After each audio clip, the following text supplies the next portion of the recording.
Good morning, ladies and gentlemen, and welcome to the Protalix BioTherapeutics second quarter 2025 financial and business results conference call. As a reminder, this conference is being recorded. I will now turn the conference over to our host, Mr. Mike Moyer with LifeSci Advisors. You may begin your conference. Thank you, Operator, and welcome to the Protalix BioTherapeutics second quarter 2025 financial results and business update conference call. With me today are Dror Bashan, President and CEO of Protalix, Eyal Rubin, Senior Vice President and Chief Financial Officer. A press release announcing the financial results for the quarter and corporate updates was issued this morning and is now available on the Protalix website. Please take a moment to read the disclaimer about forward-looking statements in the press release. The earnings release in this teleconference include forward-looking statements. These forward-looking statements are subject to known and unknown risks and uncertainties that may cause actual results to differ materially from the statements made. Factors that could cause actual results to differ are described in the disclaimer and in Protalix's filings with the U.S. Securities and Exchange Commission. I will now turn the call over to Mr. Bashan. Dror? Thank you, Mike, and thank you everyone for joining our second quarter 2025 financial results and business update call. I will begin with reviewing our accomplishments over the quarter and recent weeks. Following my remarks, Eyal will provide a detailed review of our financial results. We will then open the line for questions, of course. In the first half of 2025, we experienced a 50% increase in revenues from selling goods compared to the same period last year. Revenue growth was driven primarily by sales of Elfabrio to Chiesi. As you know, Chiesi is an international biopharmaceutical group with 31 affiliates worldwide and a dedicated global rare disease division. They are an ideally suited partner for the commercialization of Elfabrio for Fabry disease, which represents a global market of approximately $2.3 billion in 2025 and is forecasted to reach approximately $3.2 billion by 2030. As we have discussed in the past, under the terms of our partnership, Chiesi is solely responsible for the commercialization of Elfabrio, including distribution, patient acquisition, retention, and payer reimbursement. And Protalix is responsible for manufacturing and product distribution to Chiesi. Operationally, Chiesi conducts its own internal commercial forecasting to guide its inventory needs, and to date has placed bulk orders with Protalix since regulatory approval for Elfabrio, since it was launched or approval was obtained in 2023. Once a bulk order has been delivered to Chiesi, Protalix recognizes such an order as a sale.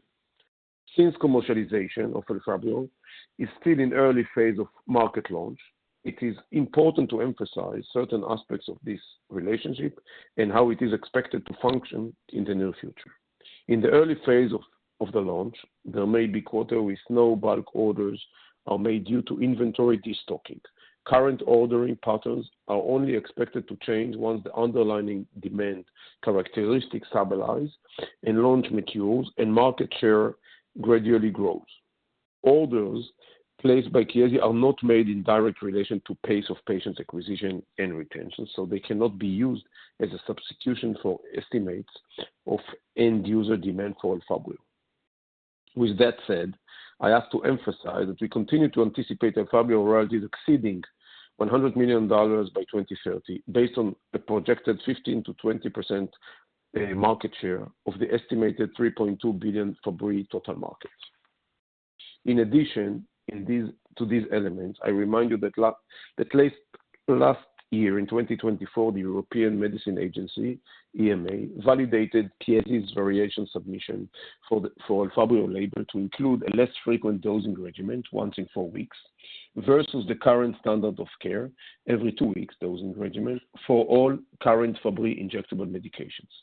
This variation submission is still under review by the EMA. To reiterate, we have a committed partner, and Chiesi has consistently increased its focus on Elfabrio by making substantial investments in medical, regulatory, and successful commercialization programs. We continue to appreciate Chiesi's partnership and dedication to Fabry disease patients and the patients' community. I now turn to our gout product candidate, PRX-115. Given the promising results obtained in 2024 from our first-in-human study of PRX-115, we are focused on building on the momentum and continue to progress towards initiation of a phase 2 study in the second half of 2025 and enrollment of the first patient in the fourth quarter. As we announced with our results for 2024, the first-in-human study involved a single dose of PRX-115 in subjects with elevated uric acid levels. The encouraging results from the study suggest a long-acting effect and the potential of widening the dose interval, which would enhance patients' compliance and treatment flexibility. As we have been discussing throughout the past year, our R&D efforts are focused on early-stage development assets to build our product development pipeline. This includes leveraging our Protalix platform and pegylation capabilities, evaluating drug delivery systems that may allow protective delivery of different modalities, and focusing on therapeutic areas to renal rare diseases. These efforts will continue throughout 2025, and we intend to provide further updates as these programs mature. We are excited about the groundwork, and we are laying for future developments. Before turning the call over to Eyal for a review of our financials, I will close my remarks with a personal note. As we recently announced, Eyal is stepping down as our Chief Financial Officer after 6 years of dedicated service to Protalix. And Eyal and I worked closely and collaboratively on Protalix's successful transformation. We contributed greatly to the strengthening of the company's capital and preparing us for future growth. On behalf of the board and the Protalix family, we thank Eyal for all the contributions and wish him continued and well-earned success in the future. As we have previously announced, Eyal is to be succeeded by Gilad Mamlok. Gilad is a seasoned financial executive with deep experience in healthcare and technology companies and has an extensive background in capital markets transactions, mergers, acquisitions, and business development. We are happy to welcome Gilad to the team and have every confidence that he will play an important role in Protalix management as we continue to work towards future growth. Eyal, now it's your turn, please. Thank you, Dror, for your very kind words. It has been a pleasure to work with you these last years. I'm sure that under the continued leadership and with the support of Gilad, my very capable successor, Protalix has a bright future. Protalix financial management will be in good hands under his leadership. With that, I will now review our second quarter 2025 financials. We recorded revenues from selling goods of $15.4 million during the 3 months ended June 30, 2025, an increase of $2.1 million or 16% compared to revenues of $13.3 million for the 3 months ended June 30, 2024. The increase resulted primarily from an increase of $8 million in sales to Chiesi, partially offset by a decrease of $4.7 million in sales to Brazil, which is a timing difference, and $1.2 million in sales to Pfizer. Revenues from license and R&D services were $0.2 million for the 3 months ended June 30, 2025 and June 30, 2024. Revenues from license and R&D services are comprised primarily of revenues we recognize in connection with our agreements with Chiesi. We expect to generate minimal revenues from license and R&D services other than potential regulatory milestone payments. Cost of goods sold was $5.9 million for the 3 months ended June 30, 2025, a decrease of $3.6 million or 38% from cost of goods sold of $9.5 million for the 3 months ended June 30, 2024. The decrease in cost of goods sold was primarily the result of the decrease in sales to Pfizer in Fiocruz, Brazil, partially offset by the increase in sales to Chiesi. For the 3 months ended June 30, 2025, our total research and development expenses were approximately $6 million, comprised of approximately $3 million subcontractor-related expenses, approximately $2 million in salary and related expenses, approximately $0.2 million of materials-related expenses, and approximately $0.8 million of other expenses. For the 3 months ended June 30, 2024, our total research and development expenses were approximately $3 million, comprised of approximately $1.6 million of salary and related expenses, approximately $0.5 million in subcontractor-related expenses, approximately $0.2 million of materials-related expenses, and approximately $0.7 million of other expenses. Total increase in research and development for the 3 months ended June 30, 2025 was $3 million or 100% compared to research and development expenses of $3 million for the 3 months ended June 30, 2024. The increase in research and development expenses resulted primarily from preparations for the planned phase 2 clinical trial of PRX-115. We expect to continue to incur significant increase in research and development expenses as we enter into a more advanced stage of preclinical and clinical trials for certain of our product candidates. Selling, general, and administrative expenses were $2.6 million for the 3 months ended June 30, 2025, a decrease of $0.9 million or 26% compared to $3.5 million for the 3 months ended June 30, 2024. The decrease resulted primarily from a decrease of $0.6 million in salary and related expenses and a decrease of $0.3 million in selling expenses. Financial expenses net was $0.5 million for the 3 months ended June 30, 2025, compared to financial income net of $0.2 million for the 3 months ended June 30, 2024. The increase in financial expenses net resulted primarily from exchange rate costs and lower interest income on bank deposits, partially offset by lower notes interest expenses due to the September 2024 repayment in full of all the outstanding principal and interest payable under the convertible promissory notes that were then outstanding. We recorded tax expenses of approximately $0.5 million for the 3 months ended June 30, 2025, compared to a tax benefit of approximately $0.1 million for the 3 months ended June 30, 2024. Tax expenses or benefit resulted primarily from taxes and income mainly derived from GILTI income, mainly in respect of Section 174 of the U.S. Tax Cuts and Jobs Act of 2017, the TCJA. Effective in 2022, Section 174 of the TCJA requires all U.S. companies, for tax purposes, to capitalize and subsequently amortize R&D expenses that fall within the scope of Section 174 over 5 years for research activities conducted in the United States and over 15 years for research activity conducted outside the United States, rather than deducting such costs in the current year. On July 4, 2025, tax reform legislation was enacted in the United States through the passage of H.R. 1, the One Big Beautiful Bill Act, which includes significant corporate tax changes, including a restoration of the current deductibility for domestic research expenditure beginning in 2025, with transition options for previously capitalized amounts. We continue to evaluate the impact that new legislation will have on the consolidated financial statements. At June 30, 2025, we had $33.4 million in cash and cash equivalents and short-term bank deposits. Net income for the 3 months ended June 30, 2025 was approximately $164,000 or $0 per share basic and diluted, compared to net loss of approximately $2.2 million or 3 cents per share basic and diluted for the same period in 2024. In closing, I wish to extend my sincere thanks to the many investors and stakeholders in Protalix that have supported us the last 6 years. It has been an honor to work with you all. I will now turn the call back to you, Dror. Thank you, Eyal. Again, we appreciate everything you have done for Protalix. To conclude, for the first half of 2025, we continue to execute our strategic plan and build for the foundation of our future. We are excited to begin a phase 2 program for PRX-115 later this year and to making progress on our early stage R&D efforts. I'm confident that our strategy, balance sheet, and 3 streams of revenue will create value for the stockholders. We look forward to updating you on our progress as we continue to drive innovation and create long-term value for both patients and stockholders. Now, I will turn the operator to open the call for questions, please.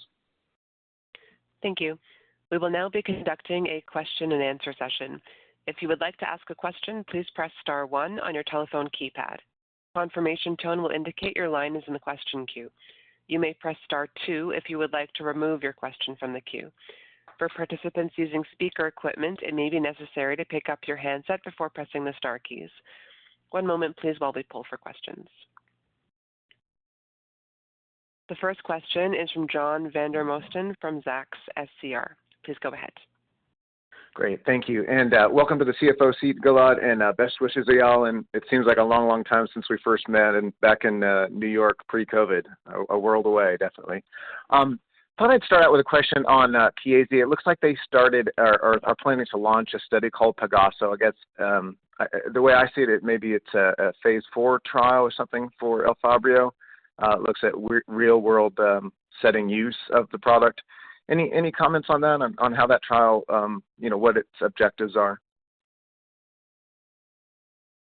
So, John, this is part of their phase 4 program in order to enhance, I would say, the merits and strengths of the program. Once we will have, of course, outcomes, we will continue, of course, to update.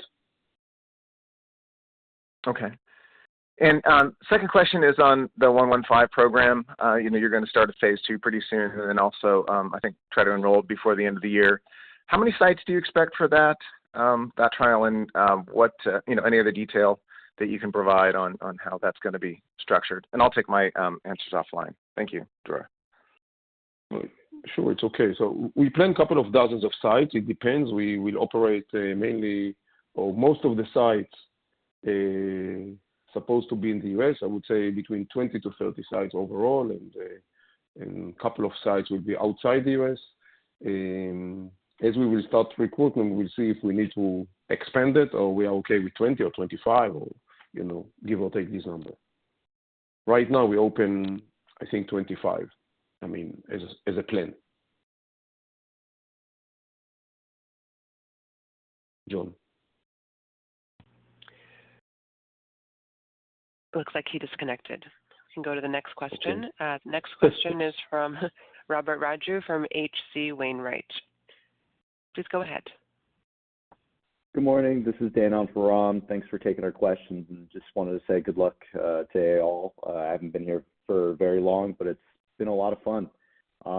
So basically kind of curious, has Chiesi mentioned what percentage of the market share they hold in Fabry disease? Or do you guys have an indication on that? And does Chiesi have any specific market strategies in place currently to expand Elfabrio sales? If so, what are those? And I'd like to ask a follow-up if I could. So first, thank you for that.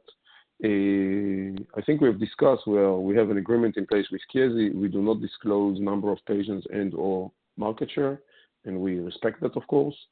I can assure you, and we say it again and again, not only on earnings call, Chiesi does well on the marketplace, actually better than we expect. We continue to see growth of patient acquisition and actually a significant growth. And, as time goes by, they grow their market share.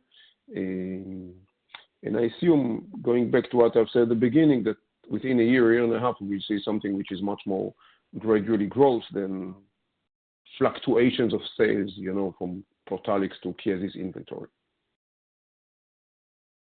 All right, thank you for that. And during your opening remarks, maybe I'm reading into this a little bit, but you mentioned that Gilad has significant experience in business development and mergers and acquisitions. Could you expand on how Protalix might utilize his experience to that degree? Thank you. Again, can you repeat the last sentence? Just can you expand on how Protalix might utilize his experience in that avenue of, I guess, general interest in business development and mergers and acquisitions? So I would like to add, Gilad brings I would say deep experience or vast experience in multiple aspects and discipline of financial and business, activity and know-how and knowledge. Protalix right now that is not planning, as far as I know, any mergers and acquisitions. We are focusing on growing our pipeline right now. If there will be a small licensing deal, it will be very small. We are not going to, unless there will be an opportunity. I'm not familiar at this stage. I would like to explain. We are not opening now with an avenue of mergers and acquisitions. This is not the case. We will grow our company through internal and, I would say, inorganic, hopefully, couple of programs, but it will be done in a gradually and responsible manner. All right, thank you so much. This does not mean that Gilad or anyone else on the management does not have experience in business development, mergers, but let's leave these big words. We are not in a situation, and we open I hope we operate in a responsible and rational way. We're not going to risk the company. It will not happen.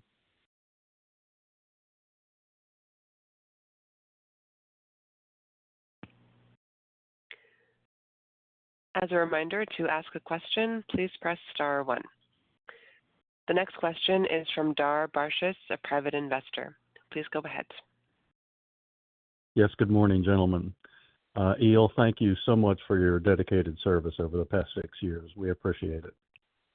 And can you please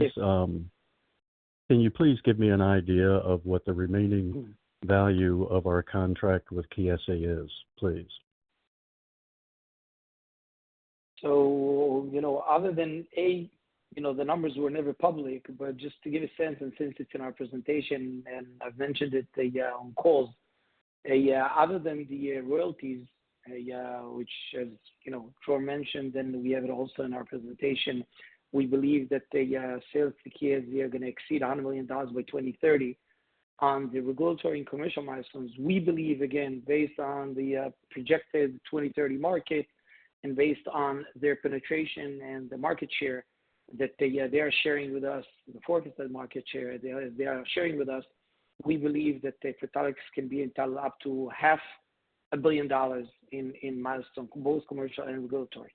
But again, it's far out. We're talking about, by 2030, and it all depends on the market and then penetration, but those can be achievable numbers.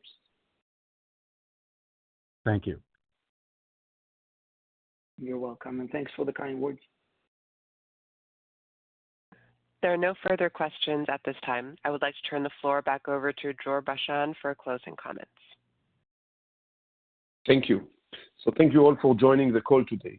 We truly appreciate your trust and continued support as shareholders, and we look forward to keeping you updated on our progress in the future, of course. So thank you very much.